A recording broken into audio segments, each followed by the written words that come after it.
Okay, I am pretty sure I'm recording now. Do you see me recording on your end, Natty? The meeting is being recorded. Great. All right. Welcome everyone to the PCB Design Workshop. I see we're no longer putting like the which workshop this is on the front page, but today is April 12th, 2024. It is 6 o'clock for you, but 9 p.m. for me. I'm currently in Boston. I apologize that I can't be there with you in person as much as I would like to, because PCB design is usually more fun in person, but Zoom will have to do for now.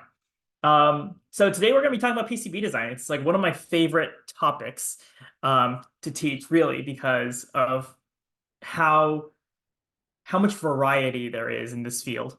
And whether you want to do PCB design as a hobbyist or, I guess as a full-time job if you're into that sort of thing, there are options for everyone. And so although the ECE major does not teach PCB design, historically these workshops have been mainly ECE students, but we want to give you as many opportunities as you can to learn this craft because it'll help you in projects, it'll help you in, understanding circuits better if you can design them and see them in real life. And it's just generally a lot of fun to see these things working. So before I continue, I just want to give an introduction to myself. So for those of you who don't know who I am Chris Lai. I am a systems engineer currently at MIT Lincoln Laboratory. We just usually just call it MIT Lincoln Labs. I design autonomous systems for UAVs. And so far, I have not done any PCB design for my work, which is why I'm a little rusty, I'm going to be honest. But back when I was in college, I graduated from Cal Poly Pomona like a year ago. I used to do a lot of PCB designs for this workshop series, but also for some projects I had on the side. On the side, I also am a part-time teacher, part-time lecturer for the BWSI Autonomous Race Car course, where I teach high school students all about the joys of autonomous robotics. And in fact, if you come back in like 2-3 weeks, I'll be bringing that course to Cal Poly and holding a workshop with Hyperloop. I think it's the final workshop, if I'm correct, where you will get a chance to play with these cars, these $1,000 cars that I haphazardly built in January, threw together, and now I'm pushing them out into the world. But anyways, back to PCB design. So I mainly do PCB design as a hobby. I used to host these workshops with my good friend, Victoria Nguyen. Unfortunately, she isn't here today. She usually teaches the Altium portion. We hold this workshop usually with a part with Altium Designer and another part with KiCad. Altium Designer is sort of the more the software that's used more in the industry. So if you were to get a full-time job in PCB design, you'd most likely use Altium Designer. I personally used to use Altium Designer, and then I strayed away from it when I graduated because it costs $4,000 a year. And I'm sure my work would, gladly pay for that. But, I switched over to KiCad just because it's more designer friendly. It has a better user interface. And it's also open source, which you can take that as a good way or as a bad way. So this workshop will be all KiCad, and you'll hear more or less from me having a bias on hobbyist design. But again, a lot of these tips do cater over to if you want to do this full time or if you want to get a, have a career in PCB design. So let's talk about PCBs. Like what the heck are PCBs? I've said this like at least 15 times now. Well, PCB stands for printed circuit boards, and printed circuit boards are a way of condensing circuits and making them work better, work faster, and less of a mess like you see on the image to the left. Now, this in circuitry and engineering, we call this a rat's nest. And the reason we call it that is because it looks like a nest of wires, and it's almost impossible to entangle. Like, let's say you had a short there, right? A short is a direct connection between two wires, which is usually a very bad thing in electronics because it will basically do things like blow up your circuit. It would be impossible to find a short in that mess of wires. So what engineers do is they turn this mess of wires into a very nice looking PCB, which is, again, a printed circuit board. So instead of these jumper wires you see on the left here, those jumper wires have turned into copper traces on the board. So basically flat sheets of copper that connect components from one side of the board to the other. And so, today we'll learn how to make one of these much more simpler version of these. But it's a very useful tool because you don't have to carry around a big breadboard. You just have to carry around a small green sheet. Actually, they make these in all sorts of different colors that can do your whole circuit for you. So, PCBs have been around for like freaking long time. But they used to look like this, where, like people would actually use things like CNC machines to manually drill out copper traces in the boards. And in fact, I've actually done this before using my own CNC machine, where you can grab the file of the PCB, put it inside the machine, and then a little knife will go around and shave off the copper traces so that it connects two joints together. Now, this is very, very inefficient nowadays because we have like advanced robots and advanced technology that can have like millimeter precision, and even less than that. It's like 1/10 of a millimeter precision into where you want your trace to go. And so this is what it looked like in the olden days, but just know that, now in 2024, we have all these machines that can do all this for us. And we have factories in China that can do all this for us for a pretty cheap price. And here is just more examples of PCBs in, calculators and motherboards. Everyone here probably has a computer of some sort, and in that computer would be a PCB. And a PCB, you would put electronic components on it like a CPU, GPU, headers for different components. You could put like power chips on there as well to regulate things. Put a lot of stuff on a PCB, and there really is no limit. Well, there is a limit depending on what your problem statement is, but we'll talk about that later. So my point being, PCB design is an art. It's an art form, right? And when you're designing a PCB, you're basically having an intricate balance of technical circuitry, right? You're engineering the circuit, placement and routing, so how the little pieces go or how the little parts go on the board. You want to make sure they're equally spaced with each other and not causing any conflicts. The board shape, right? You get to design your own board shape for this. So for example, this one up here, I made it into a plus sign so that it can fit into like a little block shape. This was a project I worked on a while ago, which I never finished, but it was still my first introduction to designing PCBs with microcontrollers on them. This little chip here is an ATmega 32U4. It's sort of like an Arduino, which is a small little computer you can program. Rules and regulations. Again, even though you can pretty much do whatever you want artistically, you also have to make sure that you're following all the rules. And we'll talk about DRC rules later, which I'm actually not sure what it stands for, but it's a rule book that KiCad or whatever PCB design software you use will check your circuit against and make sure that it follows all the standards. And you want to make sure it follows all the standards, or else the machine that makes your PCB is going to like mess something up, and then you're going to create a short, and your PCB is going to blow up, and then you're going to be very sad. So got to follow the rules, got to follow the regulations. And those are generally constraints in a problem. Silk screen decor. Now here's where you can probably go crazy, right? You see these white lines on the top of the board. This is known as the silk screen, and you can put whatever you want on it. You can put logos, you can put identifying, you can put like plus minus signs so you can show the user where you want to where the polarity is. You can put things like the name of the component on there as well, and you can put like pictures of things on there. I mean, the sky really is the limit on this one. So if you wanted to put your logo on the top of your board, or like some text telling you like when you did it, what it is, you can do that. Again, it's a free. Fab and prod, again, if you're making your own PCB, which, I've seen things like 3D printers imitating CNC machines to drill PCBs. And let me tell you, a 3D printer with a tiny knife on it instead of like a heat nozzle is somehow scarier. Both can hurt you, but the knife is a little bit scarier. But in general, fabricating a PCB and putting it in a production line is very pretty to look at. And if you ever look at like how JLC PCB makes their PCBs in like an assembly line, it's very satisfying just to see it come together from like a blank sheet of green fiberglass to like a completed product. And it sort of looks like this. Actually, this isn't an assembly line. This is just delusion on my part. all of these were handmade, by the way. And so this is a voltage regulator board. It is an invention I made back in college known as a portable power supply. So this board regulates power between 9 volts, 5 volts, and 3.3 volts. So you can power your electronics wherever you go, and you don't have to plug it into like a wall outlet.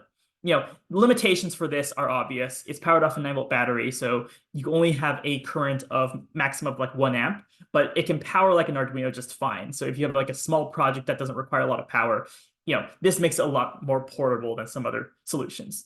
And for the circuit construction workshop for season 5 and season 6, one of the last things I did was make 100 of these. And so we had to hand solder all of these together, which was not fun. But again, PCB design is an art. Very pretty. And, if you like making things, right? If you like making things come to life, this is one of the best opportunities to learn how to do so, especially in engineering, or not engineering if you don't want to. I know a few people that, have a political science degree and are like geniuses at making PCBs work. So again, point being, this is the reason why I spent this long on the slide. Anyways, so again, PCB stands for printed circuit boards. And in fact, it's not just like one sheet of fiberglass. It's actually a bunch of different sheets squished together, right? And if you make an industrial PCB, of course, like if you're using like a CNC machine to make a PCB, it digs through the copper traces. And for the most part, it's like 1 or 2 layers on the top or bottom side. But, in a factory, they're going to make it a little prettier and make sure that you can't accidentally short a circuit by touching it, by putting a protective layer on the top and protective layer on the bottom, right? So a bunch of layers that come together, and then there's traces in the layers that make up the basically the freeways of electrons.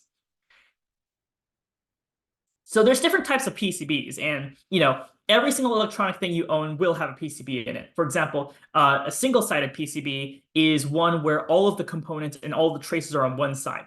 This is very popular these days. What's popular is the double-sided PCB, where you can have a trace on the top side of the PCB or on the bottom side of the PCB, right? And this is also the cheapest. Anything after this is quite expensive. So a multi-layer PCB, if you ever work for an industry and they want you to make something complicated like a motherboard, right? You're going to have a lot of traces going everywhere, and it's going to be very hard to figure out where everything goes. And routing and placement is kind of like the game Flow, if anyone knows what it is. It's that game where you have to like connect 2 colors together, and you can't overlap, colors from one end to another. We'll get the reference later, but it's kind of like that game. But it's also very expensive, because the more layers you add, the more complicated the assembly process has to be, right? The more things that the fabrication company has to put in to make that PCB in real life. And we have Rigid-Flex PCBs, which actually is this image right here. You have like this like thin, flexible material to connect one PCB to the other. And things like smartwatches or like even like AirPods use them, because you have this like weird little shape that doesn't really fit like a hard PCB, but may require like a flexible one, or even multiple PCBs connected together.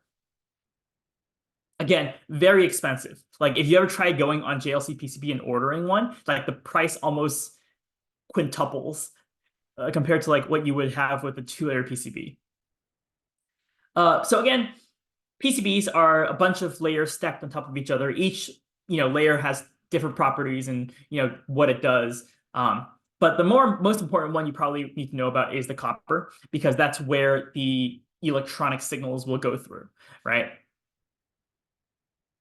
So let's talk about some terminology. And of course, when we actually go and design a PCB in KiPad later on, we'll explain more of what this is.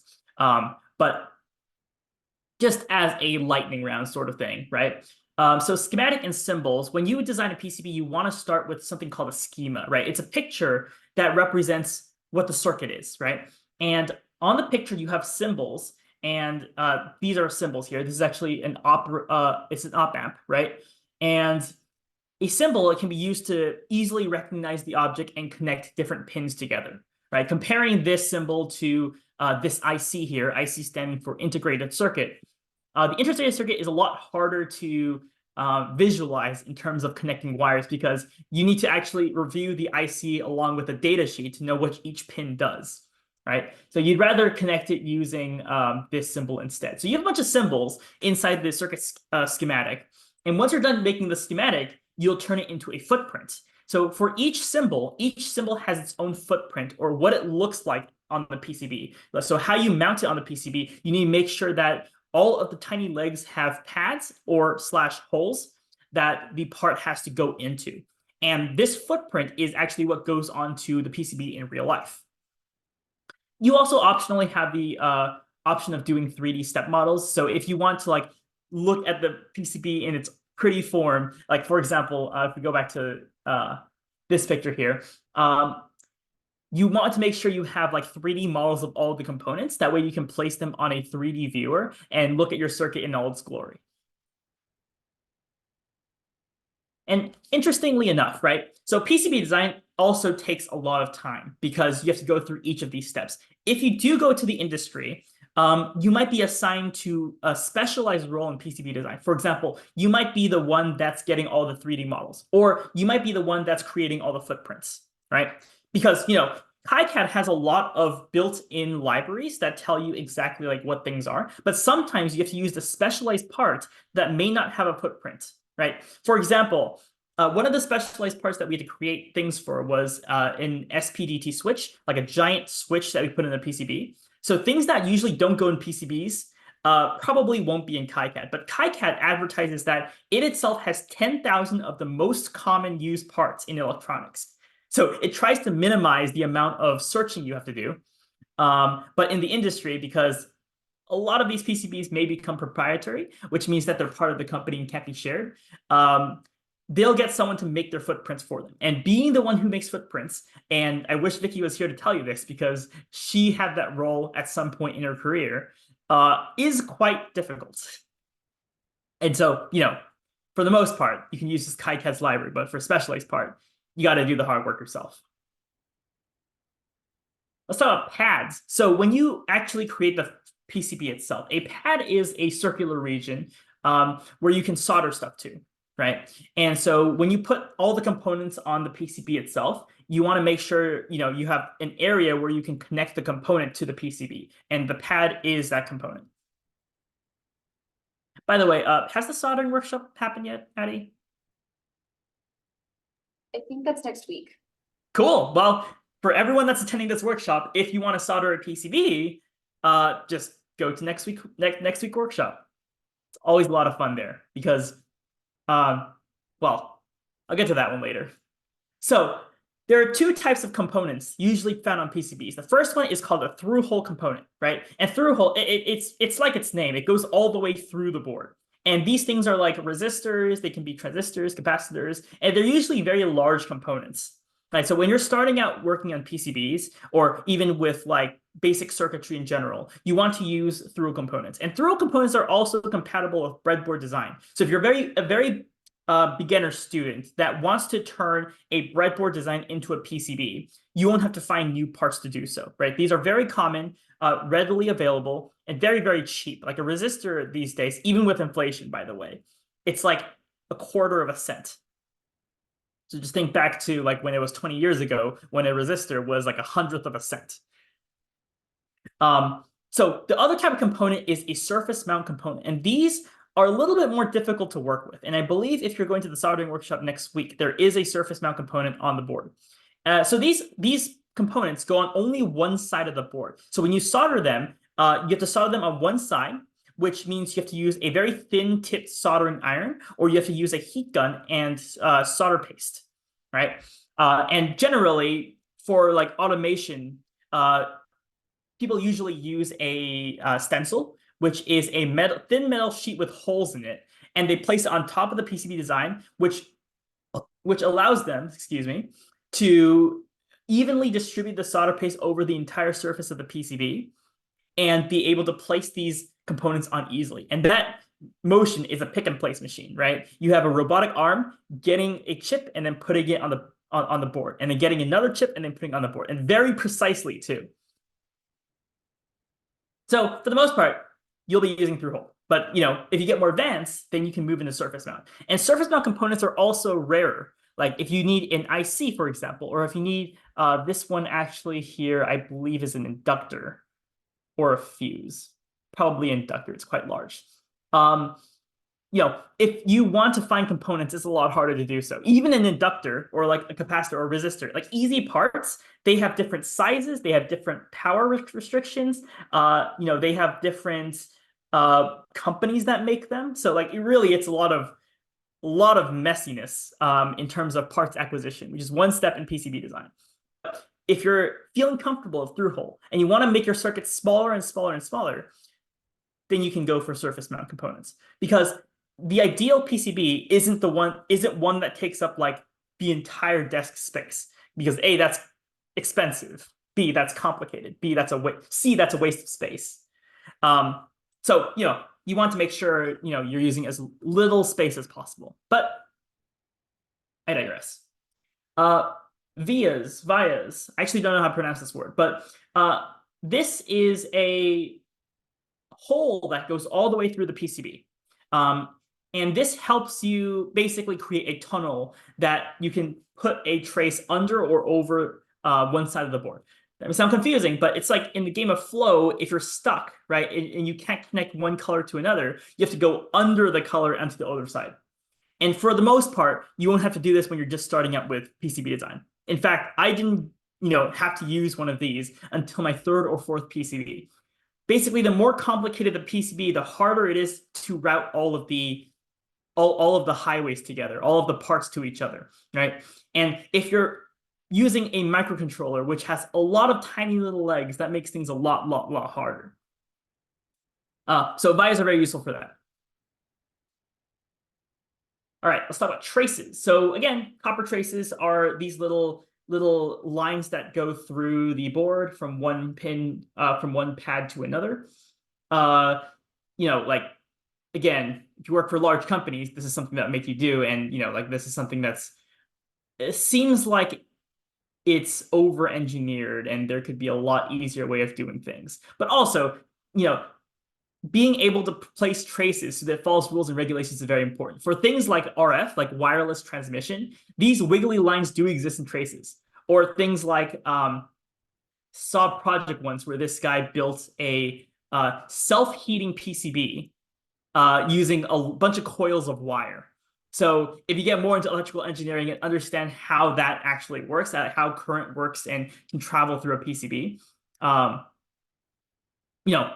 then you can do something like this. But for the most part, we keep things simple by finding the shortest path from one pad to another. And so these terminologies here, trace spacing is how much space is between each trace, and you want to make sure it's a comfortable amount. You don't want them to be too close, otherwise, they might transfer their signals into each other, and that would be pretty bad. Trace width, as we're going to talk about later, is going to be how thick the trace is. And based on how much current you have in your circuit, your trace width will grow or shrink. And obviously, for more current means more electrons have to go through that trace. Your trace width has to be wider, right, to accommodate for that. And there's a table of rules, and I believe it's like IPC rules for PCB design or something, that tells you if you have this much current, then your trace width should be this thick, right? And it's going to be an important point we cover later on.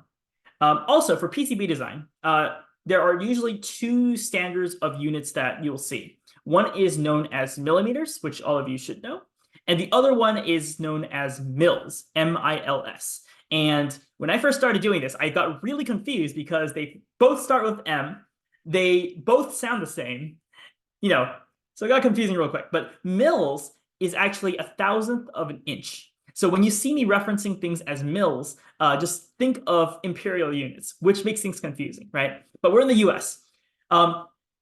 If you send this off to JLC PCB, they'll ask for things in millimeters. And if you convert things incorrectly, you might get a giant PCB out of it at the end, because inches are greater than millimeters. But for the most part, we're going to talk about things in mils for this workshop. Nets, rets, nets. So when you place things onto your this is your PCB design footprint viewer, you're going to see thin lines connecting from one pad to another. And this is sort of like a hint, right? A hint of what goes where. And so your job is to connect the trace from one end to another in a smart way. Because, as you can see here, these traces do overlap with each other. And so that's kind of bad, right? Because you can't overlap traces. Otherwise, your current will go to the other trace and it will cause a lot of hassle, right? You want to keep things nice and isolated, unless, you actually do want your traces to overlap each other. But, okay, silk screen, we talked about this, right? It's just the white lines on top of your PCB, and you can use it for drawing things on the PCB. You can use things for like indicators. You can put things like part names. You can put like logos and pictures and text and whatnot, et cetera, et cetera, et cetera.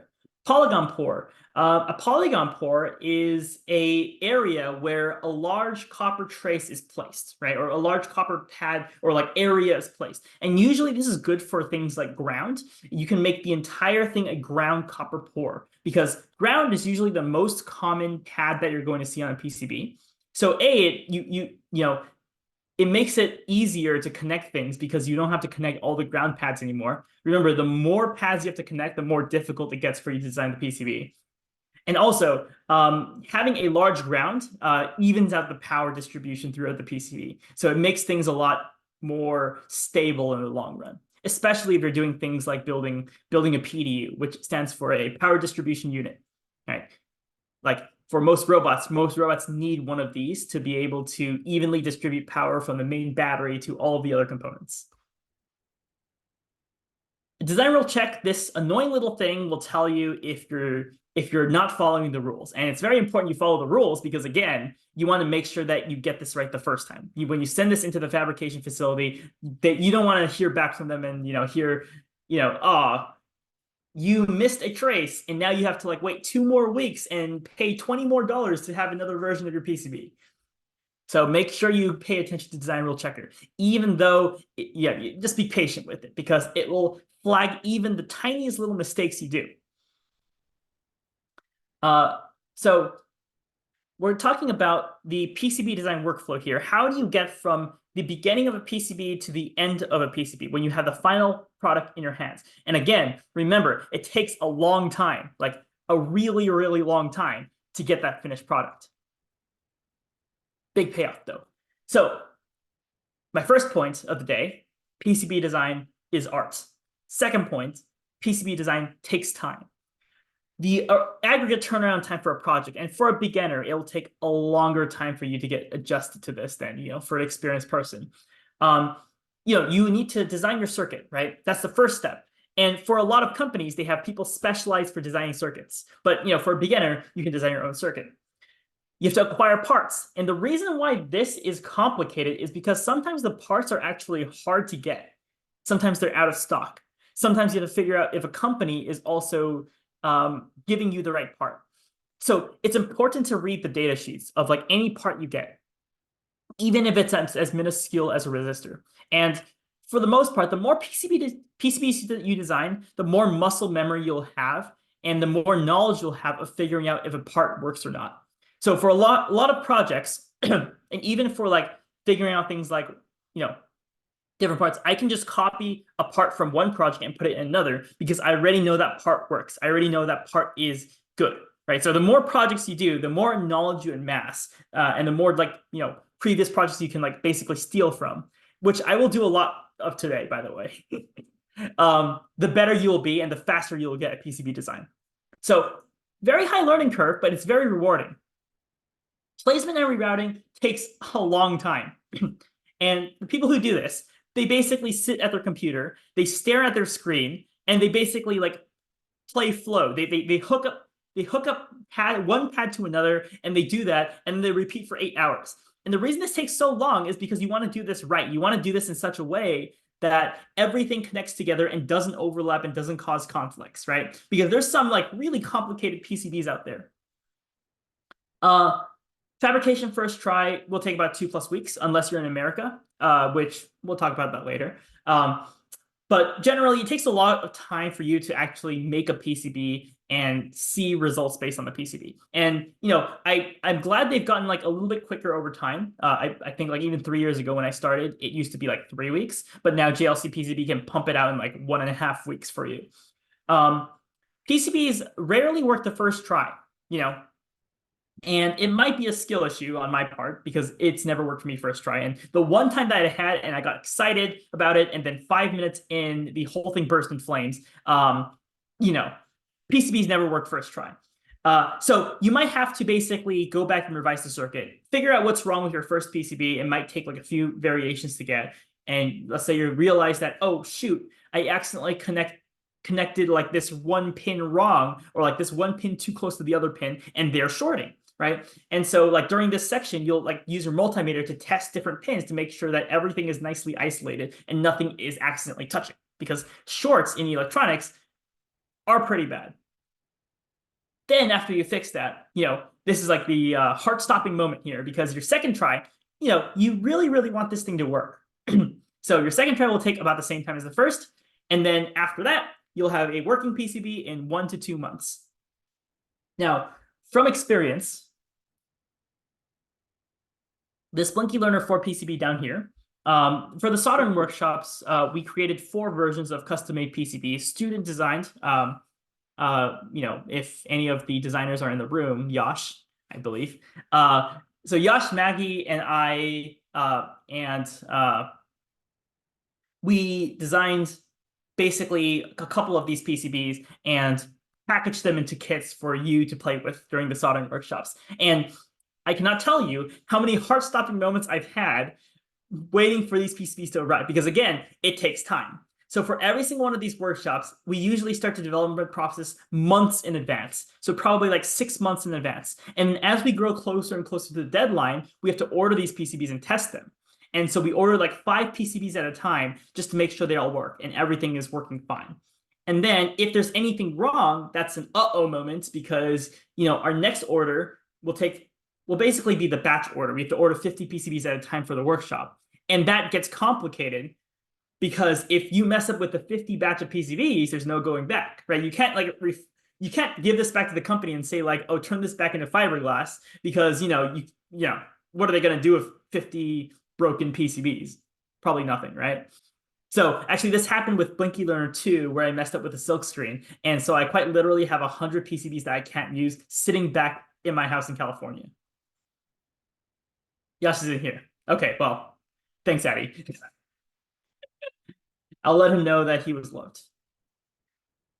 So creation workflow is all the same. This is kind of the stuff we're talking about. But basically, in this workshop, or for the next hour and a half-ish, we're going to go through like a speedy version of this, just so we can showcase the different intricacies of designing PCB.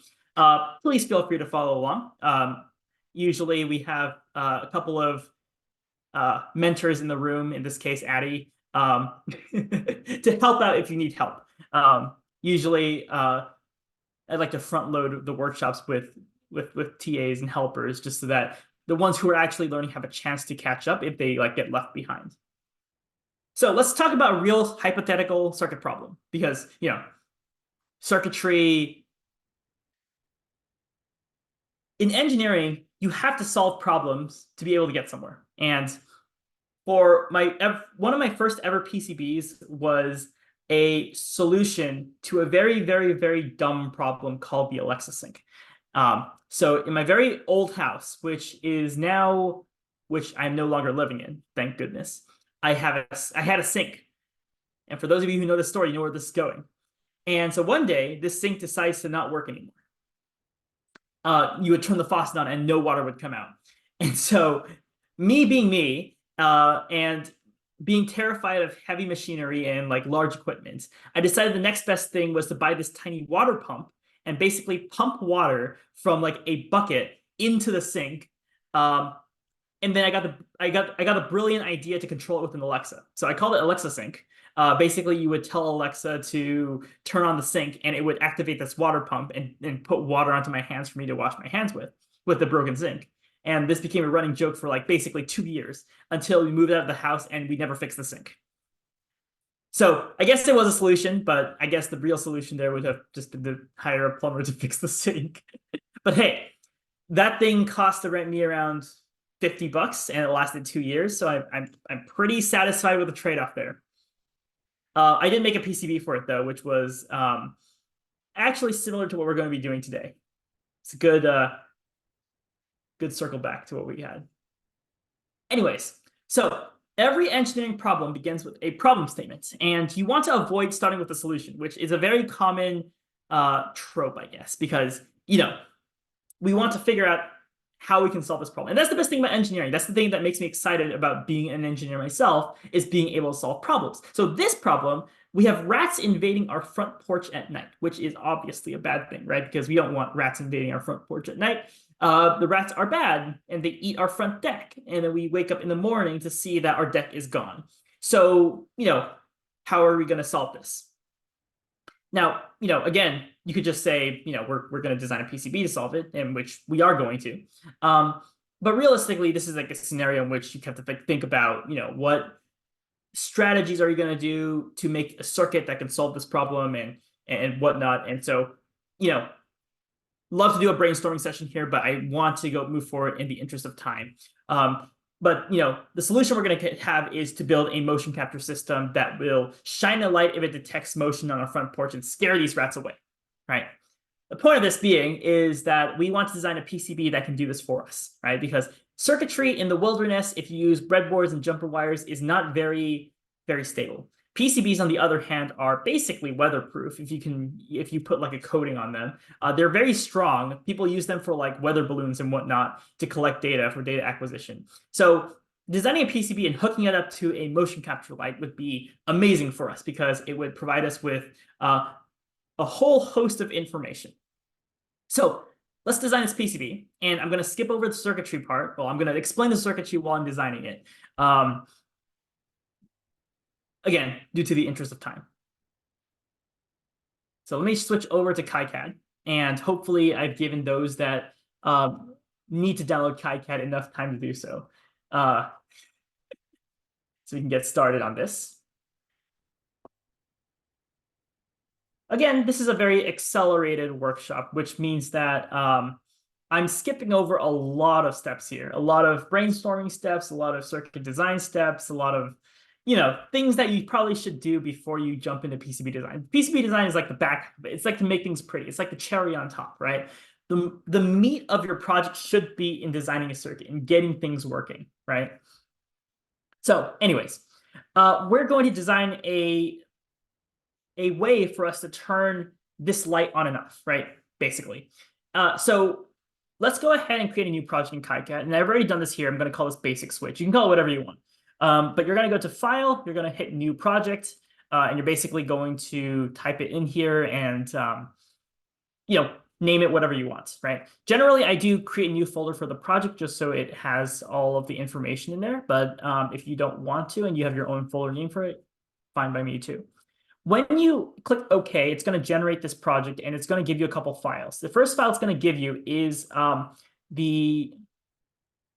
this file here, where it allows you to design your own PCB layout, which is not what we're going to start with. The first thing we're going to start with is the circuit schematic, as we have stated in the project workflow. So the circuit schematic looks like this icon here. It's a little bit of a beige icon with some wires going on. If we double click this, it'll bring us to this page. Now, if you didn't download, it's basically texture packs for circuits. But I have this texture pack, which I really like because it makes circuits look pretty cool. If you have the default version of KiCad, that's fine. It's just going to look slightly different. It's like dark mode. It's very like minimalistic. It's just very nice to look at.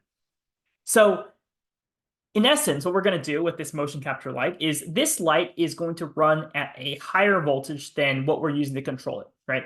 So generally, like signals that we use to control things come from things like Arduinos, come from ESP32. These are versions of microcontrollers, right? And microcontrollers are tiny computers we can use to control things with. And we can program them using programming languages like C or C++. So in order for us to basically send a signal to this microcontroller uses low-level logic, or what we call transistor logic, right? And generally, this ranges around 5 volts to 3.3 volts, and it's a binary signal, so it can either be 1 or a 0. And so if we want to turn this light on, we use 5 volts, or a signal of 1, or 3.3 volts, depending on which microcontroller you use. If you want to turn the light off, we send a 0, right? So here's the problem. If our light is running at 12 volts, right, which is a high voltage, but our microcontroller can only send out 5 volts, right? The problem is, how do we turn this light on? Because, it's not as easy as just hooking up the microcontroller directly to the light. The microcontroller gives nowhere enough current to turn this light on. These big, heavy lights usually require around like amps of power. And microcontrollers, these teensy little things, can only distribute milliamps of power, if best, right? So generally, the strategy here is to use something like a MOSFET or a transistor. And we use this MOSFET in this is a voltage control switch. So if we feed the MOSFET a specific voltage, it's going to saturate, or it's going to turn the thing on the other side, right? And the MOSFET can separate the voltage very well. So on one side, it's 5 volts. On the other side, it's like 12 volts, or like it can transfer a lot of current, but we don't care because it's not going to hurt the other side. So we're going to use a MOSFET to achieve our goals, right? But the question now is like, which MOSFET? There's like a lot of options you can choose from, which again is parts acquisition, which is why PCB design takes a hell of a long time. So the first thing we're going to do is we are going to place some basic parts, right? And so we are going to place parts like resistors, ground, power, whatever you want to call it, just so we have an idea of what our circuit looks like. And we're just going to build it on our schematic here. So to place a part, we are going to go to the place menu, and we're going to go to add symbol. And doing this is going to lag your computer because there are a lot of symbols, and I can already hear my computer like heating up. So the first thing we're going to do is to place a resistor. And a resistor is a very simple component, right? A resistor resists current, so it prevents a lot of current from going through at a time. We are going to place 2 resistors. And in KiCad, you can actually just use the word R, and it'll jump to resistor here. We're going to place 1 there. Let me zoom in. This is quite a large sheet here, actually. What size is this? This is A4. Wow. So, oh, wow, quite a large part. So we are going to place a resistor down. And then we are going to place 2 resistors down, right? So this circuit diagram will use 2 resistors. And we're going to change one of the labels of the resistors to 1K. And the reason why we do this is because this 1K stands for 1 kilo ohms of resistance. It's an indicator for us. It doesn't show actually on the PCB, because resistors can be like, the PCB doesn't know what resistance you're putting in, right? The PCB just accepts a component. So really, this would be like 1 million ohms if you wanted to. The other resistor, we're going to use 10K. We're going to say 10 kilo ohms of resistance, right? And don't you worry about why we're placing random parts down. It'll all make sense in a bit. Next, we're going to place a capacitor down. A capacitor is sort of like a tiny little battery, but instead of chemicals in the battery, it uses electric plates to send charge. And for the most part, capacitors are used to filter out noisy voltage. So in this case, what we're going to use this capacitor for is our microcontroller, when it sends out a signal to turn this light on and off, it is going to basically be very noisy. And rarely are signals in the real world nice and flat, like you see in classes or in simulations. Most of the time, they're like shaky, like a heart monitor. And MOSFETs don't like that because they want to be certain about what voltage you're putting in. Same for like logic chips. So capacitors are usually used to filter out noisy voltage. And the capacitance will tell you how slow or how fast is being filtered. Generally, 0.1 microfarad is fine. Again, this comes from just muscle memory of like testing these components over and over again. And of course, if you do the same, if you like go through PCB design yourself, you're going to go through this process over and over again, and you're going to learn very quickly like what works and what doesn't, and what basically just explodes in your face. Great, we have 3 components on board. So next, let's go ahead and place our 4th component, which is going to be, for right now, I'm just going to put an LED, right? And this is going to be our motion capture light that we are going to turn on and off. And I'm going to name this, I guess, mocap LED.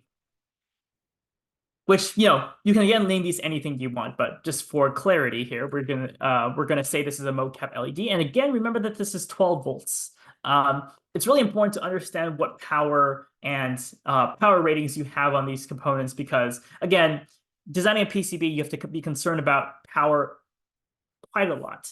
So I'm going to place a text symbol here, and I open this menu by pressing T, And I'm going to say this is a 12 volt, 2 amp light. And then I'm just going to place it right here, right?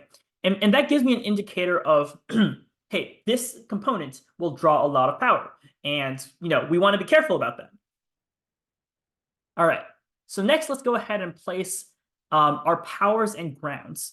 So if this top button was to add a symbol, we want to add power by pressing P or pressing this ground symbol right here.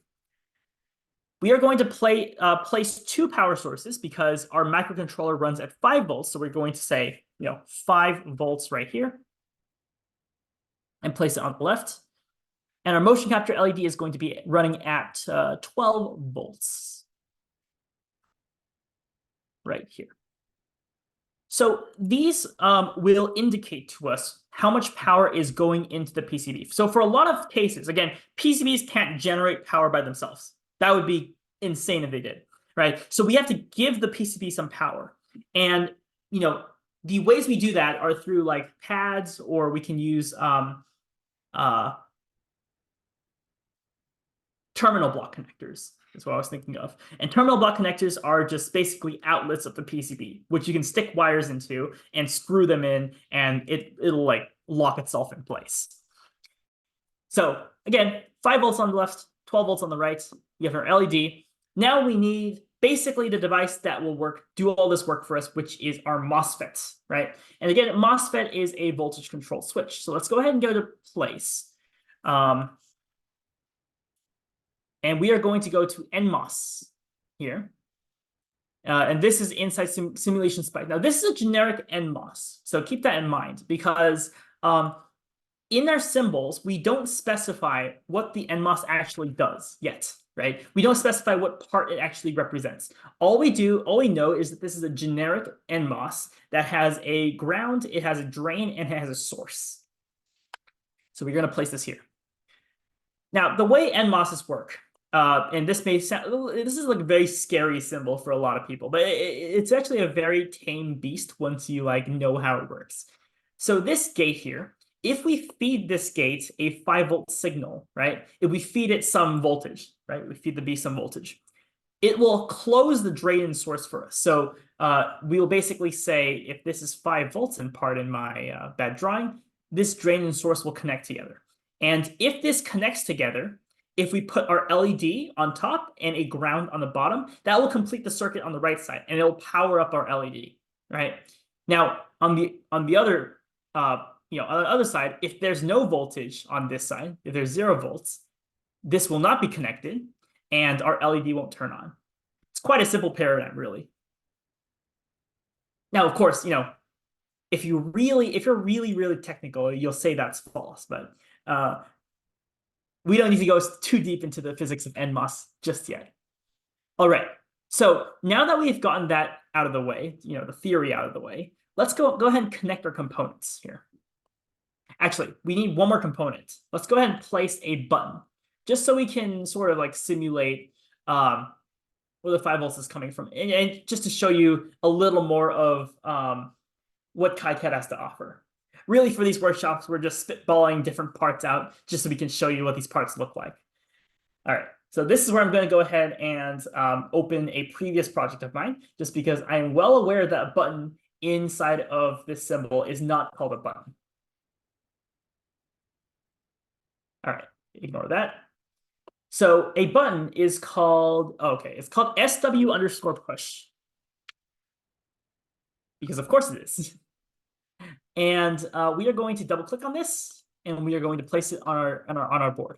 And I believe this is for the most part, actually we're missing one more component. So after you place the button, we're going to go ahead and place our ground. Ground is very important because it is where the circuit ends, and is where we basically reach peace and equality in our circuit. So our circuit doesn't freak out and wonder where our ground is. Okay, great. So we have all our components we need to make the circuit nice and simple. All right, so we're gonna, generally when you design a circuit, by the way, this is true for a lot of things, you wanna start with the most complicated part of the circuit first. In this case, I'm just gonna start with the NMOS because this is the most complicated thing. It has three inputs and outputs, rather everything else has 2, right? So we're going to start there, and then we're going to branch out. So the first thing I'm going to do is I'm going to connect my ground to the source. Again, we want to basically form our paths here, and this is going to turn into our traces when we go into placing footprints down. The second thing, I'm going to put my LED on the top here and connect that up. And to generate these wires, all you do is just click on one end of a component and click on the other end. We're going to make sure that our 12-volt 2-amp label stays here. And finally, we're going to connect our 12 volts to the LED. Very, very simple. So, this basically indicates to us that we're going to need a 12-volt source, right? And for the most part, we are going to need a way of giving this circuit 12-volt power, right? So in that case, we have to think ahead in this case. We have to think of a part that will allow us to put 12 volts into this PCB. And again, for the most part, it's going to be a terminal block. So we're going to add a symbol, and we're going to add a terminal block into our circuit schematic here. Generally, it's going to be called screw terminal, or as long as it looks like this and has two outputs that you can basically define as a power port, you can use it. So let's go ahead and drag that in. Drag this up. And we're just going to place this right in our circuit here. Actually, let me think about this real quick. So for a screw terminal, one side's going to have to go to 12 volts and one side's going to have to go to ground. Yes, okay. So in this instance, we're going to connect one side to here. And we're going to connect the other side to ground. Now, of course, you can do this, which actually this is completely fine, but it looks a little bit messy. So what we can do is just copy this ground here and just place it like that. Right? Now, again, part of circuit schematic and making circuit schematic and designing these things and designing systems is how neat can you make it? Because again, PCB design is art. Like, for example, this is the PCB schematic for Blinky Learner 4, which I think, if I believe correctly, is going to be the circuit you solder together next week. And you can see I took great care in making sure that you have like dotted lines to represent each part of the circuit, and what each part of the circuit does is grouped in with each other, and whatnot. This one actually has a microcontroller too, which I think was one of my proudest circuits I've ever done with the Blinky Learner group. The most complex circuit we've done, because there was custom code. Actually, I'm not sure if I ever uploaded the custom code that we put into this PCB. Anyways, okay, so we have a place to put 12-volt power in, and I'm going to actually label this as 12 volts V in. Right. I'm going to indicate that this is where I should plug my 12-volt power into. Great. So now we have the right side of the circuit done. We're like halfway there. It's amazing. Next, we have to make sure we connect the gate side of it. Now, again, the logic is for this type of circuit is if we send 5 volts into the gate, if there's 5 volts at this pin here, then the DNS will connect together, right? It'll saturate. If the gate has 0 volts, then it will not saturate. It will just leave itself open, right? So what we're going to do here, and it's going to sound a little complicated. By the way, rotating a component, it uses the key R. So you use the R key to rotate. So we are basically going to put this resistor here. We're going to put this resistor here, which actually forms a voltage divider here. And then we're going to connect this resistor up to this bottom section here, connected to ground. All right. Next, we are going to put the capacitor. Again, this is to filter out noisy signals. You're going to put it to the left of this resistor. All right. Next, we are going to put our push button here. Now, I am going kind of fast, but I'm going to try to keep this in frame so you can copy it down.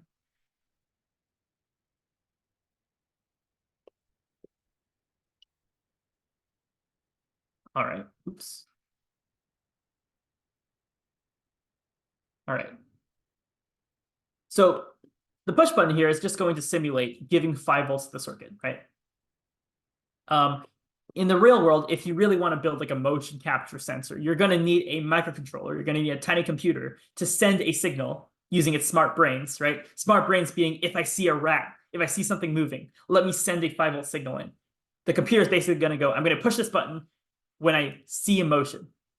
And generally, you're going to need like a sensor for that, but that's going to be out of the scope of today's workshop. Right now, we're just going to put a button in. Right, so if this button is pressed, right, it's going to send 5 volts down this line. It's going to send 5 volts through here. And then it's going to go into this MOSFET here. Basically, this node is going to read 5 volts. Right?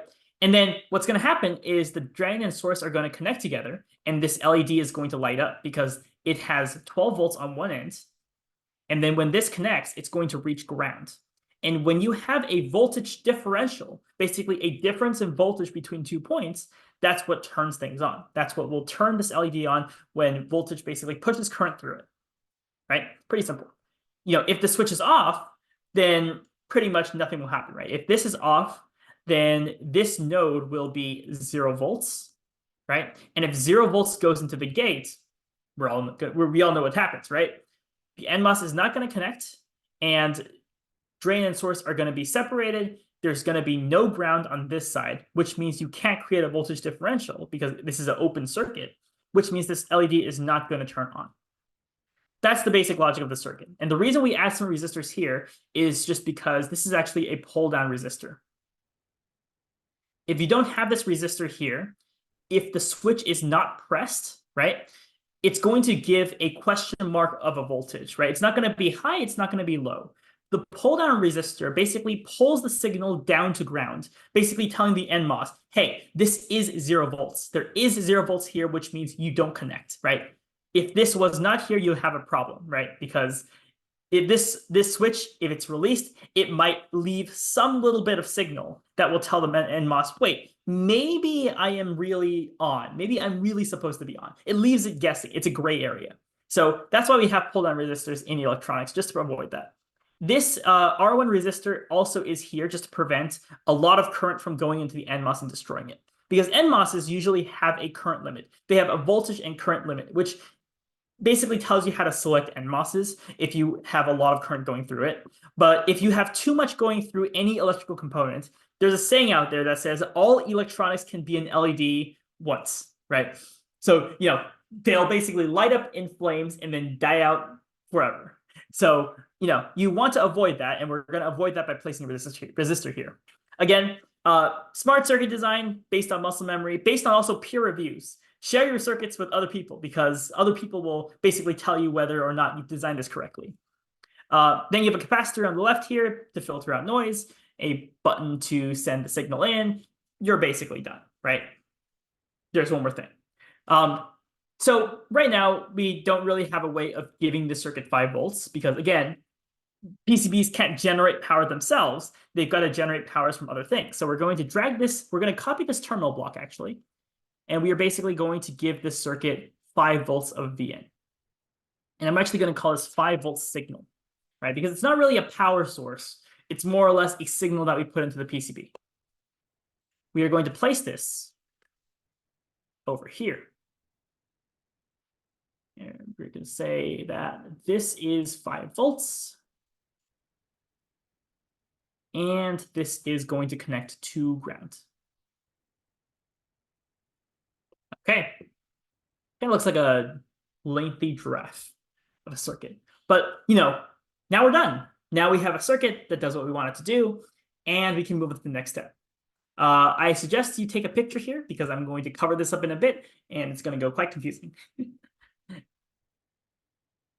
The next part is actually selecting parts. So parts acquisition. It's the hard part I was talking about, right? So when you're done with this part, when you're done putting all the circuit stuff together, we're going to go up here, and we are going to run the footprint assignment tool. It's a little button in the top area of the screen. And when we open this, we're going to get a lot of yellow messages. And basically what we have to do now is we have to assign all of these symbols. We have to assign all these symbols to a footprint, right? And a footprint is the shape of the object on the actual PCB. So, we're going to go through all these, and we're going to assign them to to various things. And again, remember that this is going to take a long time if it's your first time. But if you've done a lot of projects before and you know exactly what sizes of objects you want to have, it's going to go really fast. So for a 0.1 microfarad capacitor, and again, I am going to cheat by stealing off my other project here. I am going to basically use this from Blinky Learner 4, put it off to the side, and I'm going to use basically the same footprints, right? And again, there's a lot of different sizes and shapes for electronics. I could probably do a 2-hour lecture on just the different sizes of resistors there are and different power ratings. But for now, make things easy. We're going to use a capacitor. So first of all, in the left footprint library, we're going to select capacitor THT, which stands for through-hole transistor. And then we are going to filter by typing in, we want a radial capacitor for a 0.1 microfarad. And then we are going to type in, actually 0.1 microfarad is this capacitor instead. So we're going to type in D 5.00 millimeters. And then after we do that, we see 2 have popped up. So we've already filtered it down. We are going to choose the disk capacitor that is 0.25.25. And for futurist reference, if you want to ever figure out what size the components is, you can click this button here, which allows you to view the selected footprint in the viewer. So you can see exactly if your footprint is the right one. Because again, lots of different sizes for electronics. You don't want to choose the wrong one and suffer later. So you can see how if I change this, one capacitor looks larger than the other, right? So this is a good time to cross-check your data sheet or cross-check with the component in real life to check that it's the right size. But I know this is the right size, so I'm just gonna use that. All right, my mocap LED, right? My mocap LED is going to be, let's say, this giant motion capture LED system, right? Which is going to be hooked up to my PCB using wires. It's also going to be an input to my PCB. Actually, an output in this case, if we're talking about distributing power. So what I'm going to do for this one is I'm going to use a terminal block. I'm just going to use a terminal block to do it, right? Which will allow me to connect external wires to my PCB. So if I scroll down to terminal block here, whoops. I'm going to select terminal block. And then I'm going to type in BORNIER. Don't ask me why it's named that. The Bornier is the PCB. From experience, Bornier is the terminal blocks that I have historically used in all my designs. And it kind of looks like this, right? And terminal blocks are these are like blue or green blocks that allow you to plug wires and screw them in. It's very, very nice. So we're going to select Bornier 2 for mocap LED. We're also going to select the same thing for 12 volts VN and the 5 volt signal, because again, for both 12 volt signal and 12 volts VN and 5 volt signal, we're plugging external wires into the PCB. These are our inputs, right? All right, let's skip over NMOS for now because that is a different story for later, but we're going to the resistors first. Now, again, resistors have all different shapes and sizes, but for the most part, their size is controlled by the power rating of the resistor. So if the resistor is, let's say, 1/4 watts, right? It can transfer 1/4 watt of power. It's going to be a little bit smaller compared to 1/2 watt. So in this case, we're going to use a 1/4 watt resistor, which is the most common resistor you can find.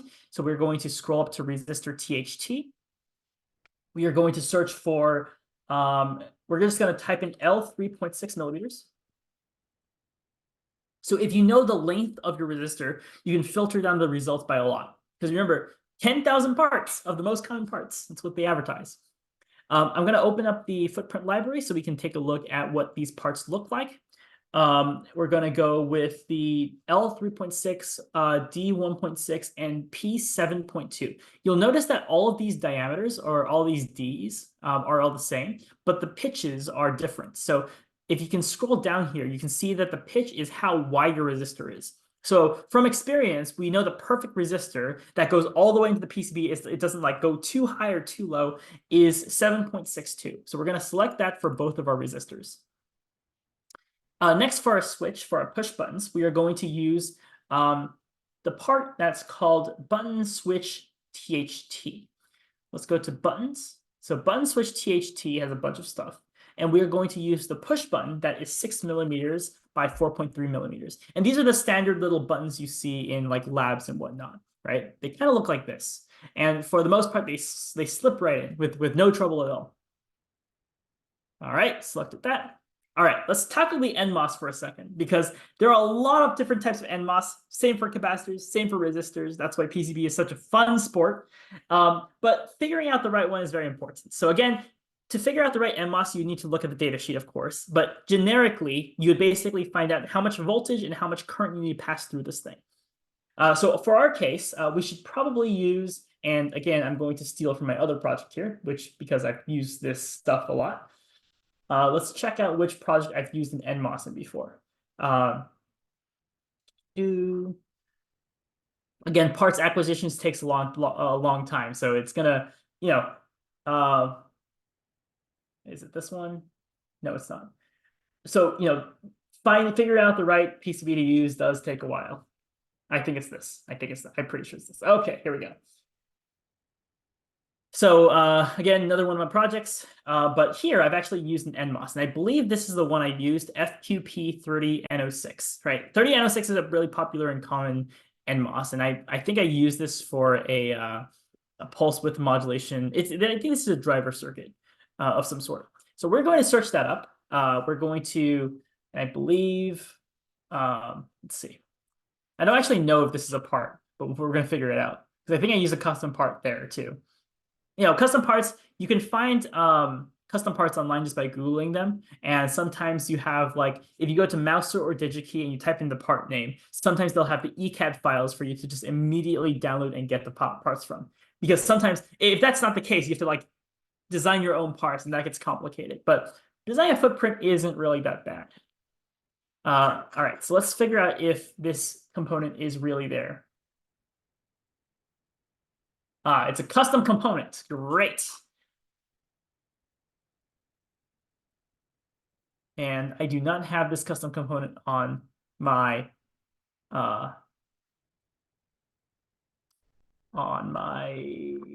list, which is fine. So what we do now is we find a similar component that can represent this this NMOS here. Now, for the most part, NMOSs can be plugged directly into a PCB. So if you just want to fake it until you make it, it's, you can basically, oh, I don't want to do that. Okay. We're going to go ahead and find connector pin headers. Go to 2.4 millimeters. And we are going to use a 1x3. Now, the reason why we can do this is because, oh,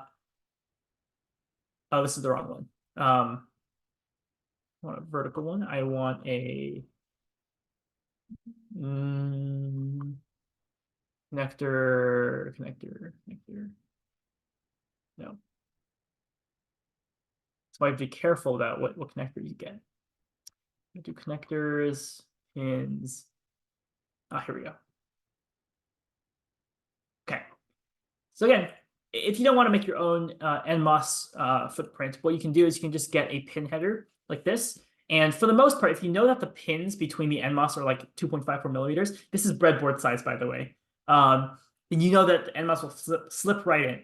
But you have to be careful about, like where the pins are. So in this case, I'll tell you that the ground is in the middle, or the gate is in the middle, the drain is on the right, and the source is on the left, which is true, by the way. So you just have to make sure you position it the right way when you're putting the NMOS on the PCB. But again, you can use an alternate footprint to do the same thing, and HiCAD won't mind, as long as you specify it, right? Okay, so I recommend everyone take a picture of this because I'm moving on swiftly. And so if you don't have a part and you would like to find a part, here you go. And you can basically find it here. 10 seconds for pictures. You could just take a screenshot and drop it in Discord. That is true. Thank you, Eddie.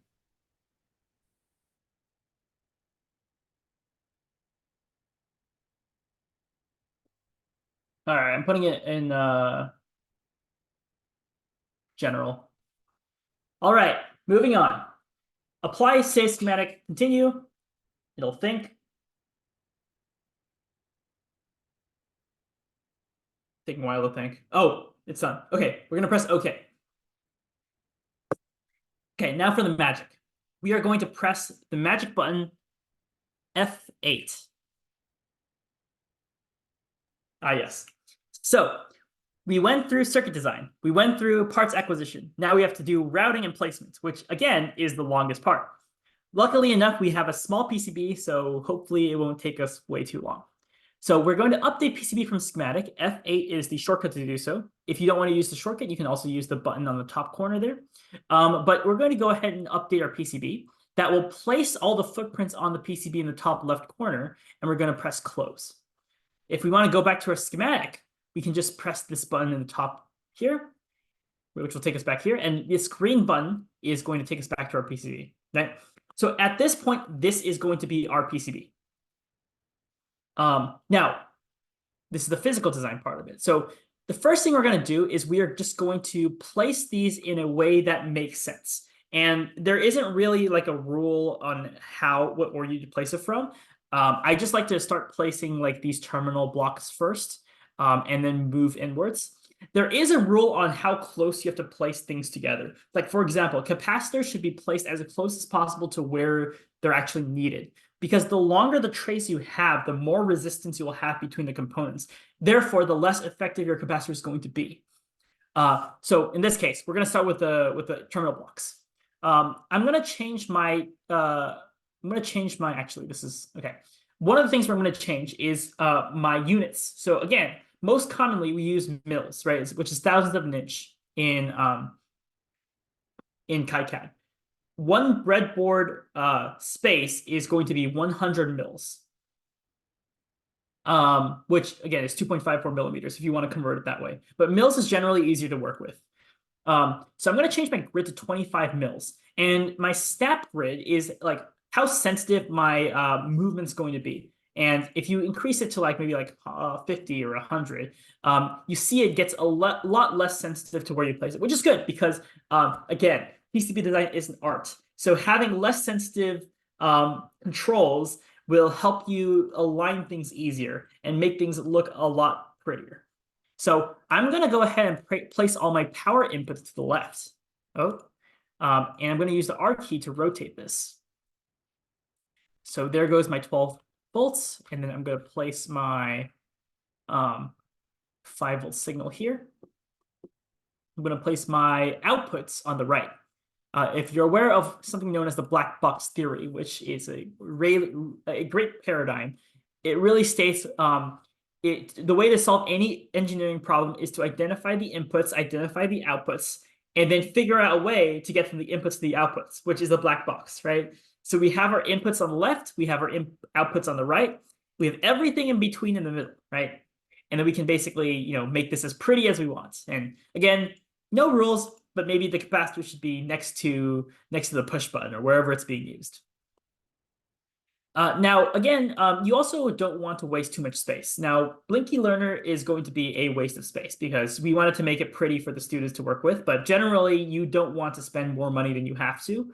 So you want to make things as close as possible to where they are. For example, like we said before, the terminology, like these nets here, I want them to be as straight and as close as possible without being too close, right? Because you see how this red when I hover over, that's too close. So I want it to be like that, right? Which is a good distance. It's comfortable. This push button is not going to be too cramped where I can't think. And I'm going to center it along this line here with the terminal block. Now the next thing is the capacitor. Remember, the capacitor has to go very close to where it's used. So I'm going to take a look here. One of the capacitors is on net C1 pad 1. So that's like one of the connections we have to make. And C1 pad 1 is down here. So I'm going to put it right next to this button. Maybe like that. And you see how I can't align it if I'm like doing it too close. I can change my grid size to like 25 mils, and it'll give me a lot finer adjustments I can make. Something like that. All right. Move this a little closer. You can go a little closer. Again, the more PCB you use, the less favorable it's going to be. I remember the good old days. We would allow students from this workshop to order PCBs on Hyperloop's dime to encourage them to design PCBs. We only ever had like 2 people actually get the take the opportunity to do so, and it was very exciting to see the designs being made. Unfortunately, I don't think that's we're doing that anymore though. All right, so I'm just going to place the last two. Was that Eddie? No, we're not. Sorry. No, we're not. Unfortunate. But for those of you who do want to design PCBs, again, it's like 20 bucks for a PCB, maybe a little more, 25 bucks. And I'll explain that later. There's a reason for that price. You see, my first point was PCB design is art. My second point, PCB design takes time. What my third point is? It's just expensive, unless you like print like 100 PCBs. So PCB design takes money. All right, so I'm just going to take a look at this here, because these resistors also are aligned with the button. So the smart thing to do would probably be to position the button in the middle of the board, like this, and then put these resistors down here. Right. Again, because this is such a small board, it really doesn't matter. As long as you can even make the board look like the schematic too. Right. All right, looks like we are done. That's like the fastest placement I've ever done in my life. All right, so once you've got these, Hang on a yes. sec. Is everyone like who is trying to follow along? Are they all here? Are you guys having any issues? Do you need help?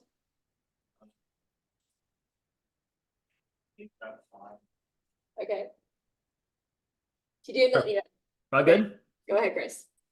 Okay, next up. So there are a lot of different layers to this PCB, right? You can see a lot of scary looking layers on the right side, but these all tell you what each color of the line presents. So if you are colorblind, that's a little bit unfortunate. But basically it tells you like, for example, we're going to go ahead and put in the, oh, this color scheme is weird. So we're going to put in edge cuts, all right?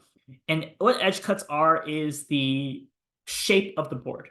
So we are going to select edge cuts, which for me is gray, but for you it might be some different color. And then I'm going to select this line tool. I'm going to put my grid up to a high number, like maybe like 50. And then I'm just going to draw a square around my board. Make it look a little nice like that. And if you're like really fancy, you can add curves and whatnot. I like to add curves just because these boards can get super sharp if they are coming straight out of production. And believe me, you don't want to like hit your hand against a sharp edge. It does cause bleeding. Ask me how I know. So a good strategy I usually use for creating these rounded corners is I would change the grid size to like a smaller amount. I would basically take a line and draw it inwards like that. And this line size, by the way, how you measure things is you take this ruler down here and you measure from point A to point B. This is a 141.4 mils in length. Again, muscle memory, you know, you can take the arc tool on the right here, click on the center, click on the top, and then draw an arc like that. And then you can move the edge cuts to where the arcs are. Again, this is because boards are sharp and boards are sharp for a reason. Like okay. fresh, yes. Oh, someone just asked how you know. Huh? You said ask how you know the words are sharp. Someone asked how you know. All right, so we go into another story time. So one of the first PCBs I designed, and by the way, I only have 3 years of experience, so I only have 3 years of experience of stories, was the Hyperloop PCB. Back when we actually were going for the Hyperloop competition before it got ultimately destroyed. We had a PCB which had 4 sharp corners, and I was like toying around with it. By the way, I was soldering it with a very hot iron, by the way. And it wasn't the iron that hurt me, it was me grazing the side of the PCB with my hand and getting like a long cut, and it did bleed. So from their point on, I never designed a PCB with sharp corners. If I can get hurt, you can too. All right, so something else I like to do, by the way, is I like to add mounting holes, right? Because mounting holes is the spice of life. It allows you to attach the PCB to something else, right? So I'm going to put a mounting hole here. And generally, a mounting hole, again, this is based on your experience, right? A mounting hole of size 50 mils, 100 mils, it's 1.4. Hold on, let me Google this first. This is where like your mils to M comes really important. So typically for like robotics and whatnot, I like to use like metric screws. And so yeah, this 100 mils translates to 2.54 millimeters, which means an M2.5 screw will fit perfectly through this hole. M2.5 being a 2.5 millimeter diameter screw. And then finally, I can delete this line. So we're going to go through that paradigm again, just in case any of you would like to avoid hurting yourself with PCBs and putting mounting holes on your PCBs. We're going to get a line, go to a corner, draw a line that's like 2 segments left and 2 segments up. I believe, no, it's like 4 segments up. Basically like this. If your grid size is 25 mils, it makes this very easy. You draw a line like that, and then you draw an arc. Arcs draw clockwise, by the way. So just make sure you position it so that it draws clockwise. And then we're going to draw a circle in the middle with 15 mil diameter that we can perfectly slide a M2.5 screw right through. You delete this line. You move the lines back here. There. Perfect circle. Voila. And I understand this might take you some time to get used to because, everyone has their own standards of PCB designs. No one is the ultimately correct. If you have, yes. Wait, hang on. Before you do that again, couldn't you mirror it? I cannot hear that. Sorry, before you do this again, can you just mirror it? Mirror it. I don't think that's an option in PyCAD. Up here, this blue gray triangle on top. That's not a mirror. Where? That, yeah, right there. Oh, let me try this. I think it mirrors just the object itself.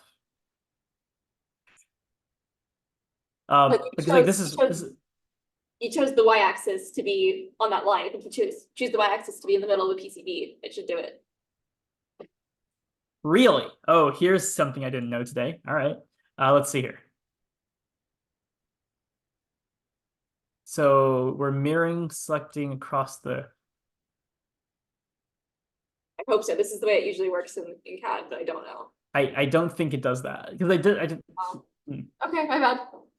Yeah, no. If someone figured that out, let me know because that would save me so much time.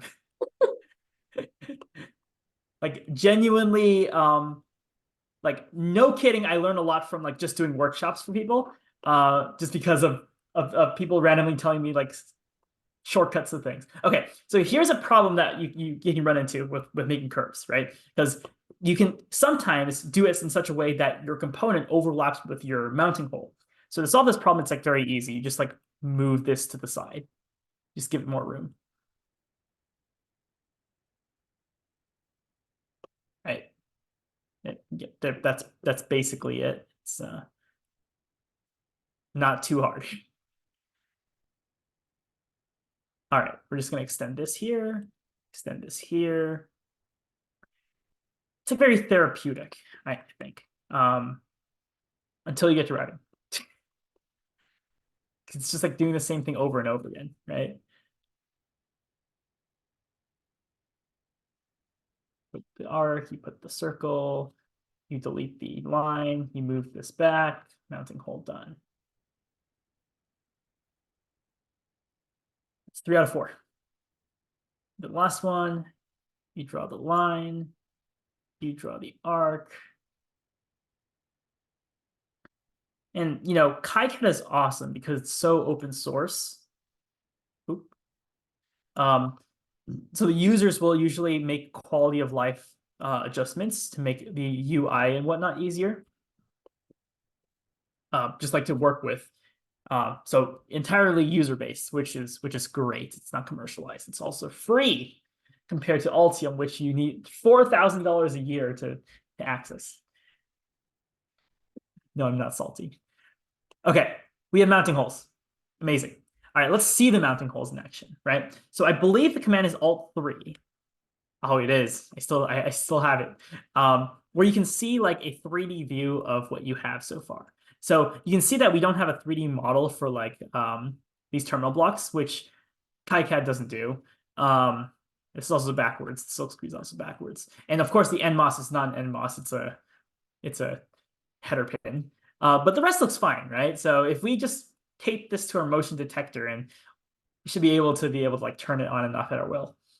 Very, very utilitarian, right? PCBs are a form of functional art. They do things. They make things cool. So I'm just gonna switch this around because my OCD is gonna kill me if I don't. All right, great, amazing. Okay, so let's go ahead and do the next step, which is I'm gonna make my polygon pores. So I'm gonna put basically I'm gonna select my front copper face, and I'm going to put a pore across the entire thing. Again, I do this because I want to make sure that every part is grounded equally and all the power can be distributed across the entire board when it reaches its final destination, right? In this case, final destination being ground. It doesn't go anywhere after that. So what I'm going to do is I'm going to select this tool right here, which is add a filled zone. And then I'm going to basically trace around my PCB. Oops. So I'm going to go here. When I click, it's going to ask me what I want my net to be. I'm going to select ground. I'm going to click OK. And I'm going to trace around. It's going to highlight the area. When I'm done, I double click OK. And I believe the shortcut's B. Ah, yes. I'm so excited because I haven't designed a PCB in like 5-6 months. So basically, when you hit B, it reflows the entire surface, so you can see where the connections are. Control B is like to undo that. Yeah. Okay. Great. Shortcuts are still there in my muscle memory. Okay. So now that we have our ground copper port, and by the way, remember we selected ground here. You can see that all of the pads that have GND on them are now filled in. So every single place where it says GND, we don't have to connect a trace to, right? So right now I'm going to do Control B just so I can see. I'm going to go ahead and connect all the traces in the back, right? Actually, a better idea would be, so right now, red is the front layer, B is the back layer. It's a better idea to put the ground in the back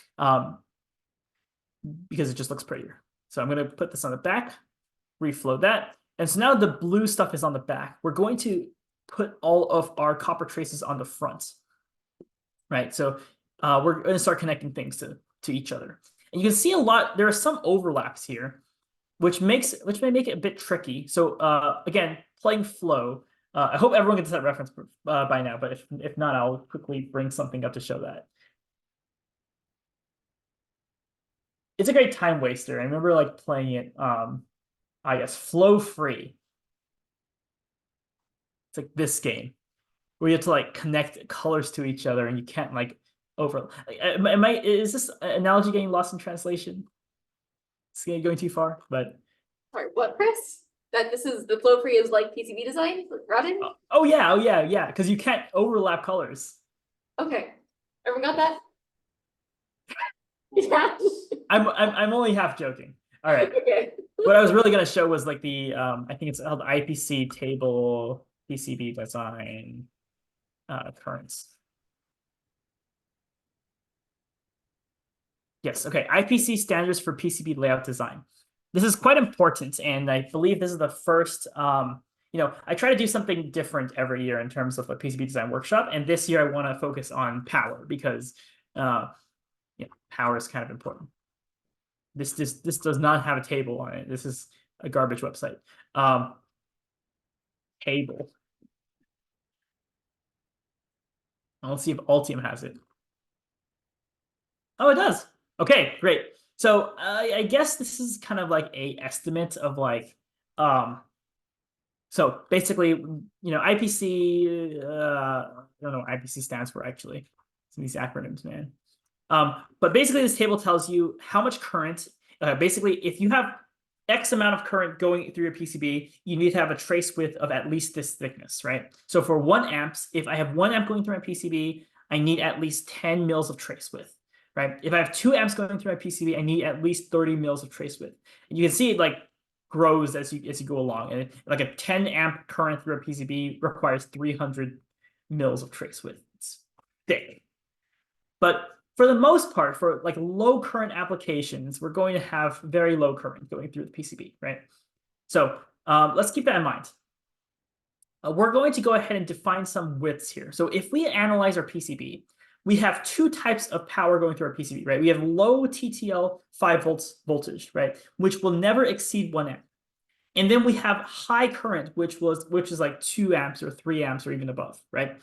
So we want to make sure we have 2 types of nets we can use to work with.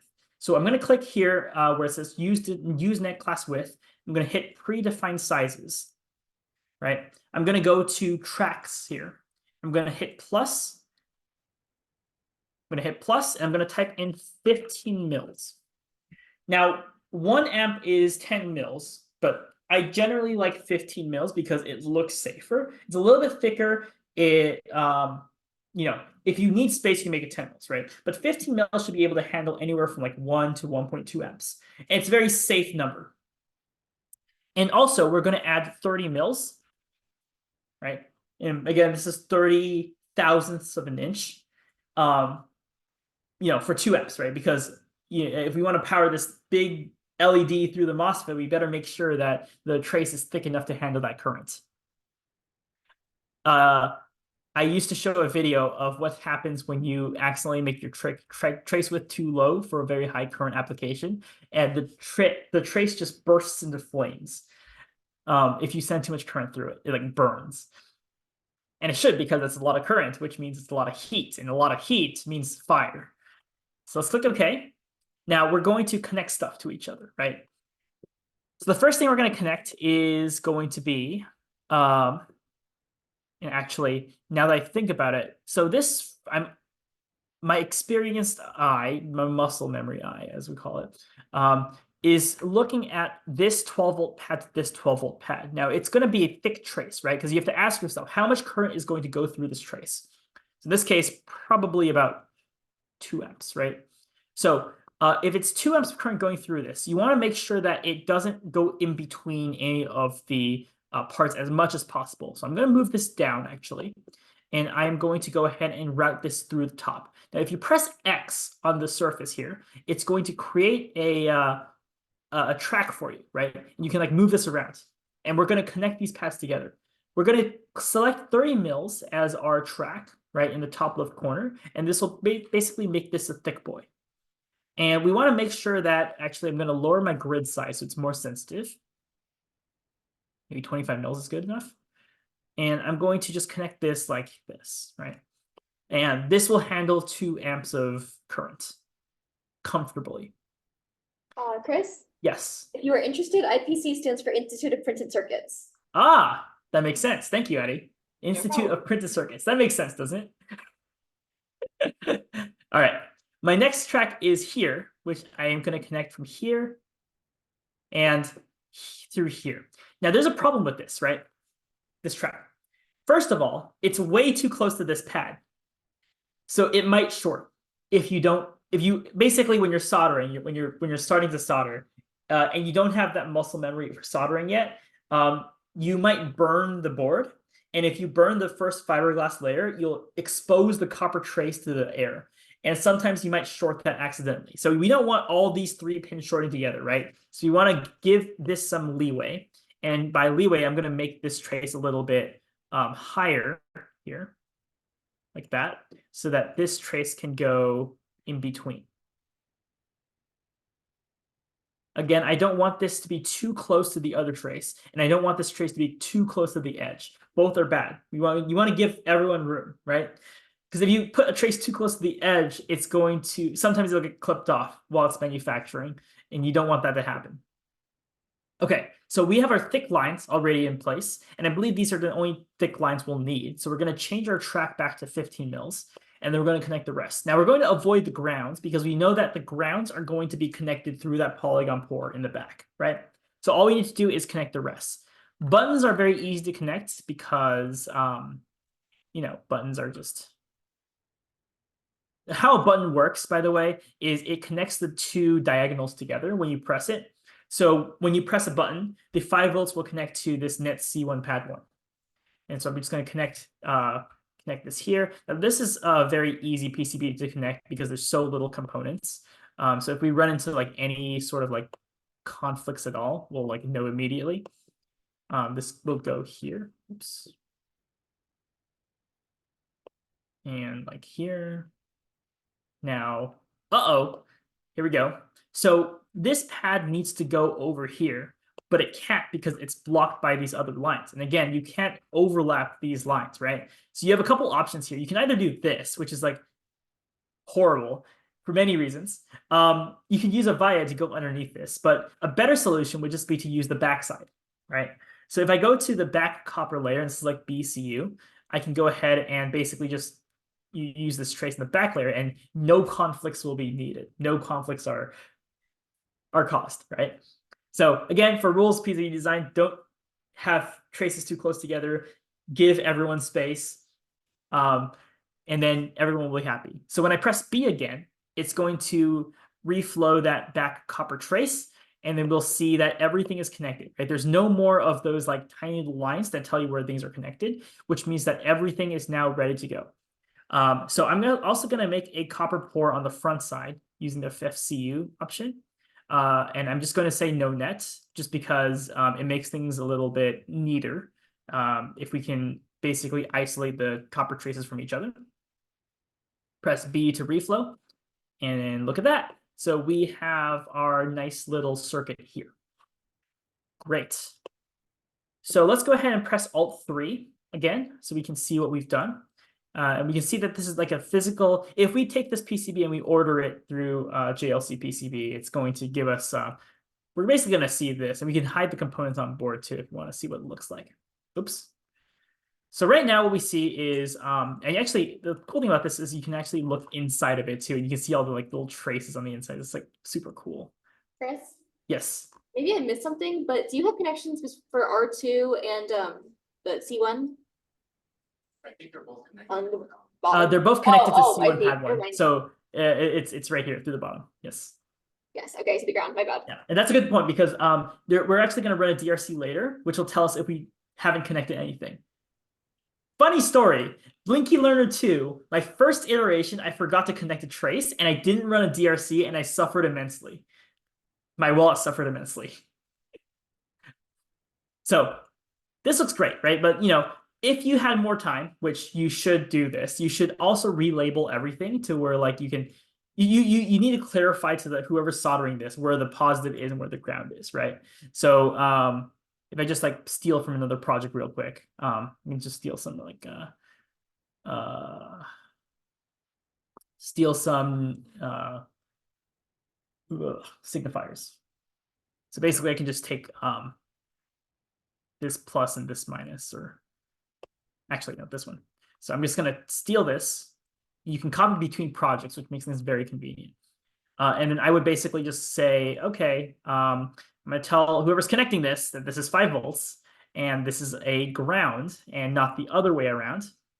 Because if they connect this the other way around, that will cause reverse polarity, which will make things very, very, very bad, especially if you're like connecting 12 volts. Things will blow up, right? So I'm going to signify using this symbol here that this is ground and this is going to be the plus side. Again, you want to be careful with this. Same thing for the other ones. I'm not going to do them all right now because there's more important stuff we have to get to. But basically, that's how you do it. You want to make sure you're as clear as possible to the end user, like where stuff is. All right, let's run a DRC. Let's go to Tools. Let's go to not Tools. Inspect. There it is. Design Rules Checker. So this is like drum roll please moments here. If we press Run DRC, it'll tell us where we messed up. We see one warning, which is silk screen overlap. Warnings are generally fine to ignore, by the way, if you like just watch it closely. What you want to look for is unconnected items. So Addie was saying how I might have missed connection. If I actually did, it'll pop up here, right? So I haven't disconnected anything, which is good. It just is mad at me because I'm overlapping silkscreen, but I could just like fix that real quick. And look at that, no warnings. So we are good to go. All right, so again, if you want to do some more funny silkscreen stuff, you can go to this F silkscreen. You can like create some text using the text tool. You can basically say like my first PCB or whatever you want to put on it, really. Up to you. Put it over here. And if you press Control-3, now when the PCB manufacturer makes your PCB, you'll have my first PCB on your PCB. Again, please make this a little neater than mine. For love is for the just for visualization purposes, right? I would generally take like an hour or two just making sure everything is in the right place and whatnot. Again, it's an art. It's an art that I like because you get something out of it really cool at the end. The feeling of ripping apart that JLC PCB package to reveal like green clacky PCBs is the best. All right, so now that we've gone on PCB, last thing I want to show you is how to actually order your PCB, right? Because we're going through the whole process here. And again, this is the most expensive part, obviously. I have a tool here which will make all of the crap for me. But in case you don't have it, we're going to go on JLC PCB's websites, which, depending on what factory you want to get your stuff from. And JLC PCB is not the only one of them. There's also PCBWay, which is China, or like Oshpark, which is from the US. Or like DigiKey also has this new like red PCB maker. You can also order it from there. The trade-off really is delivery price and fabrication price. So if you order from JLC PCB, which I usually do, it's dirt cheap PCBs, right? They're not the best quality. Actually, they're pretty good quality because you only need like high fidelity quality if you're making like motherboards, for example. But for something like this, you don't really need high quality. Basically, it's like 5 PCBs for like $2. The shipping though, because you're shipping from China, it's like $20 for shipping, right? So in total, it's like $25 for PCBs for a first prototype, which is not too bad, but you got to wait 2 weeks for shipping. On the other hand, Oshpark, it's like $3 per PCB, right? So if JLC PCB sells you PCBs for like 20 cents each, Oshpark is quite expensive, but shipping still exists. You'll get them faster. In some cases, Oshpark is actually more expensive than JLC PCB, but it depends on like what your project scope is and how long you're doing your project for and whatnot. All right, so JLC PCB and any other like good PCB fab company will give you instructions on how to generate these Gerber files. Now, Gerber files are the instructions that tell the machines in the company, in the factory, how to put together your PCB. So it says we're going to go to fabrication outputs in Gerber. So let's go and do that. And you can just type this in Google and search it, but I'm just going to, put it off my second monitor and go through it here. So file, fabrication outputs, Gerbers, right? Now, if you scroll down, it will tell you to select your output folder. So we're going to select, we're going to create a new folder here. I'm going to name it 6x07 basic switch. Gerber. This is 609. I already created the file, Addie. It's Whatever. okay. All right, we're going to use the relative path. You can name it 609 if you want to. All right, and we're going to select our layers. So I'm going to basically, we want to select front copper, back copper, front paste. All of this is pretty much fine. Edge cuts, yada.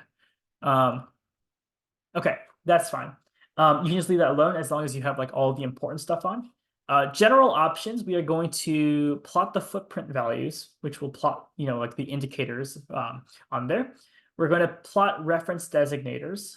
We are going to plot check zone field before plotting. Wow, it saved all my settings. Just kidding, it didn't. Keep jinxing myself. So we're going to use Protel file name extensions, uncheck generate Gerber job file, check subtract solder mask from silkscreen, and we're going to uncheck the extended X2 formats and netlist attributes. We also want to make sure that this is in millimeters because China. All right, once you did that, we're gonna hit plot, which will plot all the stuff for us, and we're going to click on generate drill files next. Okay. We are going to select Exelon. We're going to use alternate drill mode. That's actually new. And the rest is the same, except for our drill units. They want it in millimeters. Okay. We're going to click generate drill file. We're going to click generate map file after that. And then we're going to click close. The drill files, by the way, are the instructions that tell the machine where to drill the holes. As you can see, there's a lot of different holes in our PCB, and they're all different sizes and shapes. And JLC PCB has a lot of different tools that can make precise holes. Because we have mounting holes, then we have like pad holes, and then we have like smaller holes, and a lot of different holes. So after that is done, we are going to go ahead and generate a bill of materials. So I have a plugin here, which you can also download. It's a plugin from KiCad, which generates a bill of materials for you. And a bill of materials is very useful for putting together the PCB after you get the blanks from the company. Now, for motherboards, people don't manually put these together, obviously, but you have what's called a PCBA, which stands for PCB assembly. So if you give JLC PCB a BOM, like a bill of materials, and you give the JLC PCB like what parts go with where, like a mapping list, they can actually put it together for you, of course, for an extra price. But if you want to do it yourself, just for a prototype, it's much cheaper. All right, so we're going to go ahead and click generate BOM. And it's going to plop a BOM. Actually, it's going to open up a window immediately. And I really like this tool. And actually, I learned about this because someone from stream, my old stream, told me about it. But it basically gives you a table, and you can print this out. And then as you're like sourcing these or placing these, you can check them off. It's very useful. I did this for one of my other projects that I did some contract work for. So, and it also like tells you where the part is, and like on the front and the back. It's a very cool tool. All right. Now that we've got our Gerber files, let's go ahead and order the PCB. So again, you don't have to use JLC PCB. You can use anything you want, but I'm just going to use it because that's what I've used for like my entire career so far. So let me just sign in first so we can show you like what it's like. It seems like they're making drone PCBs now. Wow. Look at that. That's actually pretty neat. I'm not going to lie. All right, let me sign in. Because drones are notoriously hard to like put together because of how many electronic parts there are. I mean, it's my full-time job to like build drones. All right, order now. All right, so once you sign into JLC PCB, you're gonna like showcase something like this. We're going to go ahead and find our Gerber file. So, find out where it is inside of your documents. I'm going to look into here. Oops. Okay. So basically, you're going to select basic switch. You are going to select basic switch Gerbers. Right. And you're going to basically zip all this up. You can just right click, compress the zip file, and then drag this directly inside of KiCad. Not KiCad. JLC PCB will give you like a view of how this looks like in their program, so you can see like you can basically double, triple check to make sure that they have it right before sending it in. Like you want to make sure that this is actually what you want to produce. Otherwise, it gets messy. So it automatically should detect what your dimensions are, how many layers you have, how many PCBs you want, blah, blah, blah. All this is normal. If you want like a purple PCB, you can even select it if you want to, again, for a price. All this can be the same. I guess just like a tip, if you want to remove the order number, I think some of the PCBs for Blinky Learner 4 don't have an order number just because it looks prettier. You can. All this is like basic stuff, right? When you hit save to cart again, they always run this special deal. They say it's a special deal, like a limited time deal. It's really not. It's like forever. Special offer $2. So I get 5 PCBs for $2. Let's say yes. but look at the shipping estimate. It's like $20, 2 to 4 business days. So is it really worth it? Yes, yes, it is. Okay, so that basically is it. Once you click order, you're going to go here. You're going to go secure checkout, pay. Generally they'll have someone from the company, one of their engineers, look over the Gerber file just to make sure everything makes sense. If they see something that's wrong, they'll let you know. Otherwise, that's basically it. You send in your work, and then it's like 2 weeks of anxiety and stress until you get your work back, and you can check if your PCB actually works, right? So, wow, this is my 70th PCB. I think that is the entire process, the entire workflow covered in like 2 hours of how to design your very first PCB. Again, there's a lot of different ways you can go from here. Again, you can branch out into SMD design. You can branch out into PCBA. You can build cooler things. You can make microcontroller boards. You can make a PCB for a drone if you really wanted to. The possibilities are endless. And, if you have a project in mind that you really, really want to do, and that requires like some really complicated electronic equipment, make a prototype first and make a PCB, which is a really small footprint that you can put into your robot or any other project you want. And, it makes this really easy because you don't have to worry about things falling out or things disconnecting or whatnot. All right. Hope that was interesting. Hope that was clear, but I think that's all for me for today. Thank you for coming to this workshop and hope you learned something. And yeah, I'm free. I'm like free for a few minutes after if you want to ask any questions or catch up on any design stuff. But thanks guys for listening.